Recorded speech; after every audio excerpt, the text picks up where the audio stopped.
The 85 Canons of the Holy and Renowned Apostles, together with an interpretation of them in the common dialect of modern Greek, translated into English. Canon 4-6. Canon 4. Let all other fruit be sent home to the bishop and presbyters as firstfruits, but not to the sacrificial altar. It is understood that the bishop and presbyters shall distribute a fair share to the deacons and other clergymen. App. C3, C28, 32, 57, and Lix of the 6th, C44 of Carthage, C8 of Theophilus. Interpretation.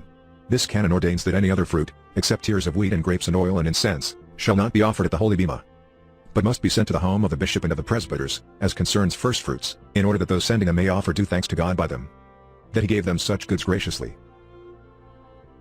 It is plain that the bishop and presbyters will not wish to enjoy them by themselves, but will take care to distribute a goodly share of them also the deacons and other clergymen, in order that they may have a portion too.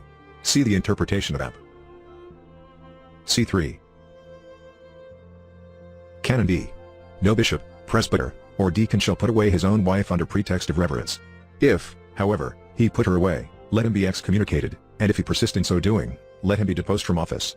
Canons 13, 48 of 6th, C4 of Gangra, CC 4, 33 of Karth. Interpretation.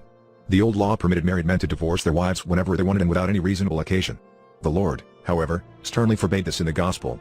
Hence it is that the Apostles, too, following the Lord's injunction, prohibit this in the present canon, and say that a bishop, or a presbyter, or deacon may not put away, i.e., forcibly divorce his wife without her consent, that is to say under pretext or pretense of reverence. But if he should nevertheless divorce her, that he is to be excommunicated, until such time as he can be persuaded to take her back into his home. But if he persist in his obstinacy and will not receive her, he is to be deposed from office altogether, since it is apparent from this which he does that he dishonors marriage, which, according to the Apostle, is honorable, Heb. 13-4, and that he thinks bed and intercourse to be impure, which, however, is called undefiled by the same Apostle, Ibd. I need not state that adultery will operate as cause for divorce in this case, as the Lord said, whosoever shall put away his wife, save for the cause of fornication, causeth her to commit adultery. Matt. 5:32. The Apostle, too, has said, Art thou bound unto a wife? Seek not to be freed. 1 Cor. 7:27, and deprive ye not one of the other, unless it be by mutual agreement for a time, in order to have leisure for fasting and prayer. Ibid. 5. Concord. Thus also the 6th and its c. 13 ordains that marriages of those in holy orders are to remain unalterable and divorceless, and that if they were married even before admission to holy orders, they are not to be prevented from admission by reason of marriage. Nor, when ordained, are they obliged to agree that as soon as they have become priests they will divorce their wives, as was an illegal custom which had come to prevail in Rome. Even if cc. 4 and 33 of Carthage say for bishops and presbyters and deacons and subdeacons to keep sober and to abstain from their wives according to the same definitions. But the interpreters of the canons zone eras, and balsamon, and especially the 6th and its c. 13, in interpreting the foregoing canons say for them to abstain during the times only of their curacy, and not at all times, with the exception of bishops, and see there. Canon by. A bishop, or presbyter, or deacon must not undertake worldly cares. If he does, let him be deposed from office. App.